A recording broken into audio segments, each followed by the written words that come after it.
चलिए तो आइए आज हम लोग पढ़ने जा रहे हैं 12th क्लास का पॉलिटिकल साइंस का बुक। और पॉलिटिकल साइंस के इस बुक में एक बहुत ही महत्वपूर्ण चैप्टर हम लोग पढ़ने जा रहे हैं, क्योंकि पिछली बार जब हम लोग क्वेश्चन आंसर कर रहे थे तो उसमें कुछ बेसिक समस्याएं आई थी, अनुच्छेद और उससे रिलेटेड क्वेश्चंस का। तो इस चैप्टर को पढ़ने के बाद निश्चित तौर पर जो समस्याएं हैं वो काफी हद तक क्या हो जाएंगी, दूर हो जाएगी। तो बिना किसी देरी के शुरू कर रहे हैं। कॉपी निकाल लीजिए आप लोग, बस जो टॉपिक कहूंगा वो टॉपिक आप लिख करके रखिएगा।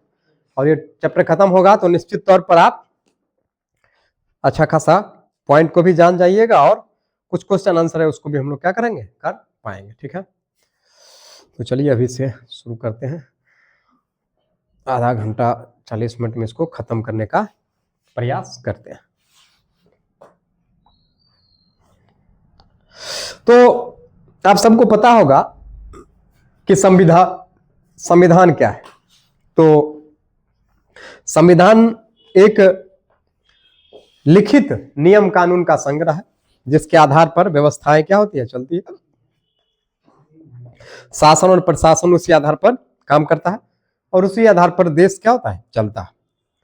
उससे हटके यानी उससे अलग अगर कुछ करने की कोशिश करते हैं, कुछ करने का प्रयास करते हैं तो उसको असंवैधानिक कहते हैं। असंवैधानिक मतलब कि जो संविधान में लिखा हुआ बात नहीं। तो अभी एक्चुअली क्या है कि पॉलिटिकल साइंस हम लोग पढ़ रहे हैं और देश में बहुत सारा पॉलिटिकल राजनीतिक उतार चढ़ाव या राजनीतिक आरोप प्रत्यारोप हम लोग देखते हैं कि एक दूसरे दल के नेता, विरोधी नेता सत्ता पक्ष पर आरोप लगाते हैं कि संविधान का उल्लंघन हो रहा है, संविधान बदल दिया जाएगा, संविधान में ये हो जाएगा। ये हम लोग सुनते हैं बार बार कि कुछ नेता सब कहते हैं कि सरकार संविधान बदल देगी, संविधान में परिवर्तन हो जाएगा, ये काम गैर संवैधानिक हो रहा है, संविधान में इसका चर्चा नहीं है। इस सब तरह का बहुत चर्चा हम लोग अपने डे टू डे लाइफ में सुनते हैं विभिन्न प्रकार के माध्यमों से। तो आज हम लोग, और संयोग से चैप्टर का नाम है संवैधानिक व्यवस्था का संकट। क्या है चैप्टर का नाम?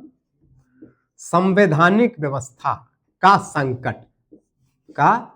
यानी कि इस चैप्टर में हम लोग पढ़ने वाले हैं कि देश में कुछ कुछ समयों में ऐसे कुछ समस्याएं आई जो कि संवैधानिक नहीं थी, संविधान के अनुकूल नहीं थी।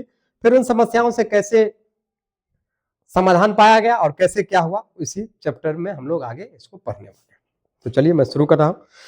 कहता हर राज्य का अपना संविधान होता है जिसके अनुसार वहां शासन का गठन होता है और वह कार्य करता है। सिंपल सा बात है कि हर राज्य का क्या होता है, अपना एक संविधान होता है जिसके अनुसार वहां शासन का गठन होता है और वो क्या करता है, कार्य करता है। संविधान की धाराओं में यथा आवश्यकता संशोधन होते रहते हैं। समय आने पर संसद अपने कानूनों से अस्पष्ट या रिक्त स्थितियों की पूर्ति करती है। प्रशासनिक आदेश जारी किए जाते हैं ताकि संविधान के प्रावधान व प्रशासनिक आदेश प्रभावी तौर पर लागू रहे। इसके अतिरिक्त न्यायालय ऐसे निर्णय देते हैं जिससे संविधान के प्रावधानों की सही और मान्य व्याख्याएं होती है जो कानून के रूप में क्या होती है, लागू। कहता संविधान में जो भी बात लिखा है तो समय समय पर इसका क्या होते रहता है, समय समय पर इसका संशोधन होते रहता है। नए नियम कानून बनते हैं या पुराने नियम कानून में कुछ संशोधन करना होता है तो सरकार उसको क्या करती है, संशोधन करती है। ठीक है, चलिए। कहता आधुनिक राज्य में प्रशासन इतना जटिल हो गया कि उसमें नौकरशाही की भूमिका अपरिहार्य हो गई। जनता अपने प्रतिनिधियों को चुनती है जो संसद और मंत्रिपरिषद में स्थान ग्रहण करते हैं और अपने निर्वाचकों के प्रति उत्तरदायी होते हैं। उनका कार्यकाल अस्थायी होता है क्योंकि वो कुछ समय बाद वे हट जाते हैं। कहता भारत में जो व्यवस्था है उसमें जो जनप्रतिनिधि होते हैं वो क्या होते हैं, अस्थायी होते हैं। क्यों अस्थायी होते हैं? क्योंकि कुछ समय बाद वो क्या होते हैं, अपने पद से हट जाते हैं। जो जनप्रतिनिधि होते हैं वो अस्थायी होते हैं क्योंकि जैसे कि 5 वर्ष का कार्यकाल होता है तो 5 वर्ष के कार्यकाल के बाद फिर से उसको क्या करना पड़ता है, चुनाव मैदान में जाना पड़ता है, चुनाव लड़ना पड़ता है। और वो जो उत्तरदायी होते हैं वो किसके प्रति, तो वो अपनी जनता के प्रति, निर्वाचकों के प्रति क्या होते हैं, उत्तरदायी होते हैं। कहता राष्ट्रपति को महाभियोग की प्रक्रिया से तथा प्रधानमंत्री और उसके मंत्रियों को अविश्वास प्रस्ताव से हटाया जा सकता है। तो ऑब्जेक्टिव क्वेश्चन पूछेगा, राष्ट्रपति को कैसे हटाया जा सकता है, कैसे नहीं पता, अभी तुरंत बोले राष्ट्रपति को महाभियोग लगाकर और प्रधानमंत्री और उसके मंत्रियों को अविश्वास प्रस्ताव से क्या हो सकता है, हटाया जा सकता है। बताएंगे। ये लोग हर समय राजनीति में लिप्त रहते हैं, इसलिए राष्ट्रपति, प्रधानमंत्री और उसके मंत्रियों को राजनीतिक कार्यपालिका या अस्थायी कार्यपालिका के नाम से जाना जाता है। राष्ट्रपति, प्रधानमंत्री या उसके मंत्रियों को कार्यपालिका के नाम से क्या करते हैं, जानते हैं। इन लोकप्रिय नेताओं के नीचे अस्थायी अधिकारियों की विशाल संख्या होती है, जो नीचे लिपिकों से लेकर ऊपर सचिवों या मुख्य सचिव तक फैले होते हैं। ये लोग शिक्षित और प्रशिक्षित होते हैं, उनका चयन होता है और वरिष्ठता तथा कार्य कुशलता के आधार पर उन्हें पदोन्नति मिलती है। ये लोग निश्चित आयु पूरी करने पर अवकाश ग्रस्त हो जाते हैं तथा उन्हें राजनीति से दूर रहना चाहिए। इसलिए इन अधिकारियों को अस्थायी कार्यपालिका या और राजनीतिक कार्यपालिका की कोटि में रखा जाता है। जनता द्वारा निर्वाचित राजनेतागण विभागीय कार्यों में दक्ष नहीं होते, इसलिए उन्हें अनभिज्ञ या नौसिखिया कहा जाता है, जबकि विभागों के अधिकारीगण कुशल और अनुभवी होने के कारण विशेषज्ञ कहलाते हैं। यही लोग सारे कागजात तैयार करते हैं जिस पर मंत्रीगण हस्ताक्षर। 12th का पॉलिटिकल साइंस हम लोग पढ़ रहे हैं, ठीक है। और किताब में जो बात लिखा है वही बात मैं आपको बताने जा रहा हूं। मैं अपने मन से इधर कुछ भी नहीं बता रहा। किताब वाला कहता है जो नेता लोग होते हैं वो ज्यादातर नेता अनपढ़ होते हैं, मूर्ख होते हैं, इवन उनको 2 लाइन बोलना भी नहीं आता, उनको कुछ पढ़ना लिखना नहीं आता। तो फिर आप सोचते होंगे कि भाई कोई मंत्री बन गया तो राजकाज कैसे करता होगा। तो देखिए आपके किताब में दिया कि उनके नीचे जो अधिकारियों की फौज होती है, चपरासी से लेके क्लर्क से लेके सचिव, मुख्य सचिव तक, ये लोग क्या होते हैं, स्किल्ड होते हैं। जैसे कोई यूपीएससी का परीक्षा पास करेगा तभी वो प्रशासनिक अधिकारी बनता है, एक जिले का प्रधान बनता है, डीएम बनता है, तो वो तो योग्य है ना, वो तो पढ़ा लिखा है ना। लेकिन जो मंत्री है अनपढ़, जो 9वीं फेल है, जो 10वीं फेल है, जो अनपढ़ नेता है, और वो चुनाव जीत करके लोकतंत्र में चले जाते हैं, किसी मंत्री पद की शपथ लेते, तो वो कैसे काम करते हैं, तो वो सिर्फ ये जो अधिकारी लोग फाइल बनाते हैं ना, उस पर सिर्फ साइन करते हैं या अंगूठा लगाते। जैसे राबड़ी देवी जी को मुख्यमंत्री बनाया गया बिहार का, तो अधिकारी सब तो पढ़े लिखे थे, लेकिन वो तो पढ़ी लिखी नहीं थी, तो उनको अपना कोई फाइल पढ़ने में, साइन करने में समस्या होता था।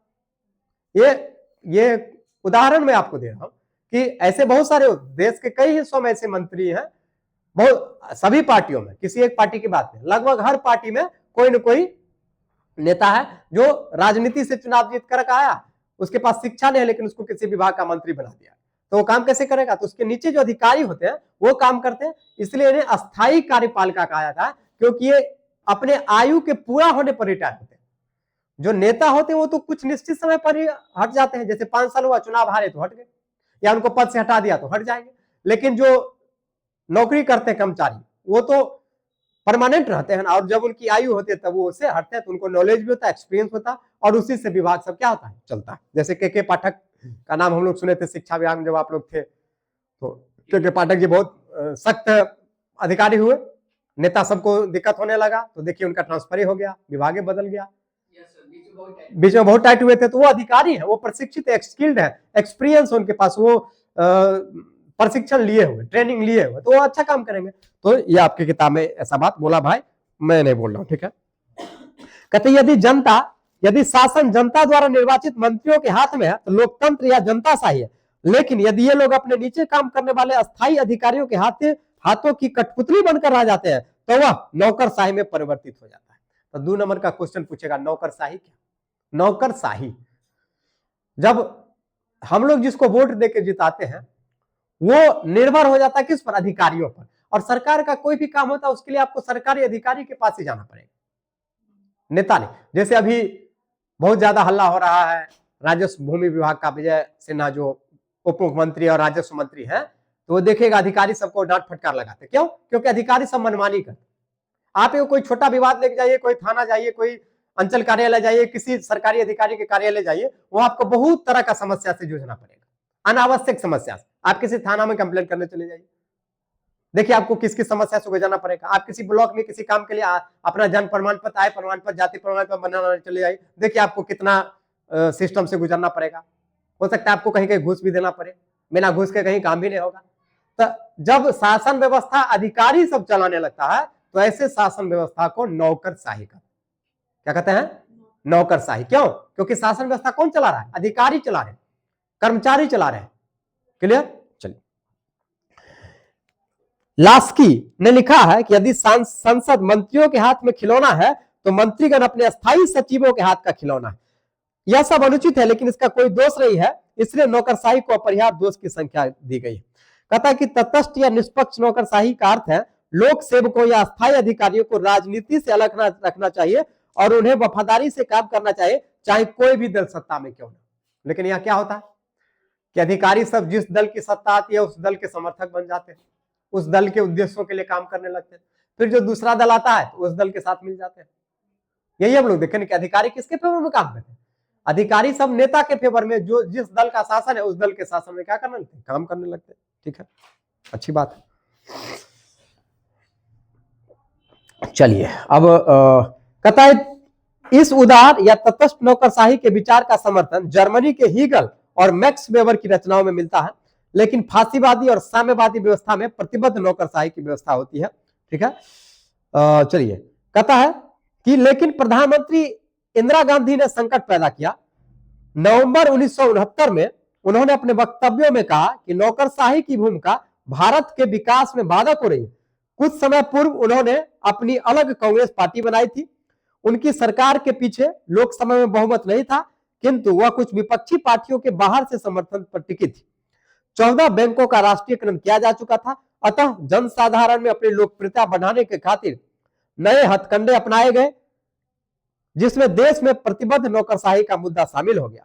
दिसंबर 1969 में बंबई में सत्ताधारी कांग्रेस का अधिवेशन हुआ, जहां जगजीवन राम ने अपने अध्यक्षीय भाषण में नौकरशाही की रूढ़िवादिता और उसके औपनिवेशिक चरित्र पर प्रभाव किया। दोनों नेताओं के वक्तव्यों का यही अर्थ था कि जब तक नौकरशाही अपने सोच और कार्यशैली को नहीं बदलती, देश में वांछित सामाजिक और आर्थिक विकास नहीं हो सकता। बात समझ में आया? यानी इन लोगों का कहना था कि भाई नौकरशाही, जो नेता अधिकारी सब है या कर्मचारी सब, उसको सही दिशा में काम करना चाहिए, उसको सकारात्मक ईमानदारी से क्या करना चाहिए, काम करना चाहिए। चलिए, आइए, अब कहता भारत में स्वतंत्र और निष्पक्ष न्यायपालिका की व्यवस्था है। कहने को तो मजाक ही है, लेकिन किताब में लिखा हुआ बात है तो हम लोग पढ़ लेते हैं कि क्या न्याय मिलता है और कैसा न्याय मिलता है, उस सब आदमी को पता है कि भारत की न्यायपालिका में भी कैसा न्याय मिलता है, वो सभी लोगों को पता है। और बहुत सारे लोग अनुभव से गुजर भी चुके हैं, हम लोग भी कई बार उस अनुभव से गुजर चुके हैं। मैं कोई टिप्पणी नहीं करना चाहता हूं, लेकिन जो सच्चाई है वो सभी आदमी को पता है कि कहता है कि भारत में स्वतंत्र और निष्पक्ष न्यायपालिका की व्यवस्था है। निचले स्तर पर लोक सेवा आयोग प्रतियोगी परीक्षाओं का आयोजन करते हैं, जिसमें सफल उम्मीदवारों को न्यायाधीशों के पद पर नियुक्ति किया जाता है। लेकिन राष्ट्रपति, उच्च न्यायालय और सर्वोच्च न्यायालय के प्रधान जज और अन्य जजों की नियुक्तियां करते हैं। वे निश्चित आयु पूर्ण करने पर अवकाशग्रस्त हो जाते हैं। वे राजनीति से दूर रहते हैं। यदि किसी जज के खिलाफ दुर्व्यवहार या अक्षमता सिद्ध हो जाती है तो संसद महाभियोग की प्रक्रिया से उसे पदमुक्त कर सकती है। सर्वोच्च न्यायालय और उच्च न्यायालय को न्यायिक समीक्षा की शक्ति प्राप्त है, अतः वे चुनौती दिए गए राज्य के किसी कानून या आदेश को असंवैधानिक कहकर रद्द कर सकते हैं। निचले स्तर पर जो जज होते हैं वो एक परीक्षा के माध्यम से बनते हैं। CLAT, common law admission test होता है, उस परीक्षा को पास करिएगा तो आप वकील बनिएगा।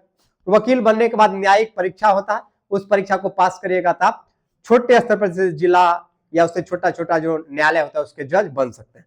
लेकिन सुप्रीम कोर्ट और हाई कोर्ट का जज क्या है, ये कॉलेजियम सिस्टम से बनता है, उसमें राष्ट्रपति, प्रधानमंत्री सबकी भूमिका होती है। वो लोग जिसको, या कॉलेजियम सिस्टम होता है, उसी अनुसार से हाई कोर्ट और सुप्रीम कोर्ट में जज बनते हैं।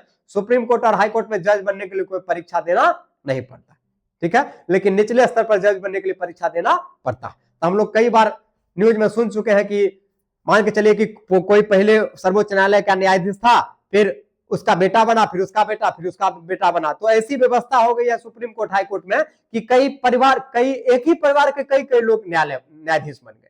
तो ऐसी कॉलेजियम सिस्टम अंग्रेजों के जमाने से चला रहा, जिसको अभी हाल फिलहाल दूर करने का प्रयास चल रहा। और ऐसा नियम बनाया जा रहा है कि जिस तरह यूपीएससी जैसे परीक्षा से डीएमएसपी बनते हैं, उसी तरह से वो ऐसा परीक्षा ले आए जैसे हाई कोर्ट और सुप्रीम कोर्ट के जज बन सके। इस पर खाद विवाद चल रहा है, देखे जब तक होता है तब तक। 1967 में गोलकनाथ प्रकरण, 1967 में गोलकनाथ प्रकरण में सर्वोच्च न्यायालय ने यह व्यवस्था दी कि कोई ऐसा संशोधन अधिनियम लागू नहीं हो सकता जो संविधान के तीसरे भाग में दिए गए मौलिक अधिकारों की कटौती करे। तो मौलिक अधिकारों की चर्चा किसमें है? तीसरे भाग में है।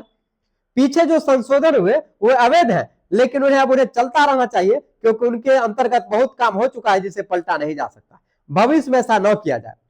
1970 में बैंक राष्ट्रीयकरण केस में सर्वोच्च न्यायालय ने इस कानून के कुछ अंशों को अवैध घोषित किया, लेकिन उस आदेश को पूरी तरह अवैध घोषित किया जिसने पूर्व रियासतों के राजाओं के प्रिवी कोष और विशेषाधिकार समाप्त किए। इन निर्णयों ने सरकार और न्यायपालिका के बीच टकराव का द्वार खोल दिया। इस बाधा को हटाने के लिए 1971 में इंदिरा गांधी ने 24वां संविधान संशोधन किया, जिसमें कहा गया कि संसद जैसा उपयुक्त समझे संविधान के किसी भाग में संशोधन कर सकती है। 24वां संशोधन में संसद क्या कर सकता है? संशोधन कर सकता है।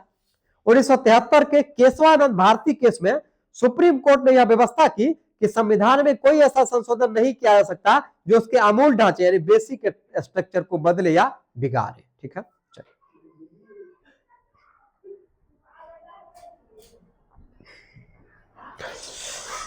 अभी तक यह परंपरा थी कि प्रधान जज के बाद सर्वोच्च न्यायालय के वरिष्ठतम जज को इस पद पर नियुक्त किया जाता था, लेकिन अब यह परंपरा टूट गई। न्यायमूर्ति सीकरी के अवकाश होने पर चौथे नंबर के न्यायमूर्ति एएन रे को प्रधान जज बनाया गया।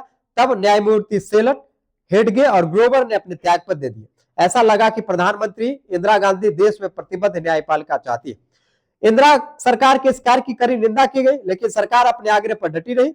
लोकसभा में बोलते हुए इस्पात मंत्री मोहन कुमार मंगलम ने यह तर्क दिया कि जजों की नियुक्तियां राष्ट्रपति के विशेषाधिकार में आती है और सरकार उन्हीं लोगों को नियुक्त करना चाहेगी जिसका सामाजिक दर्शन उसके दृष्टि में उपयुक्त होगा।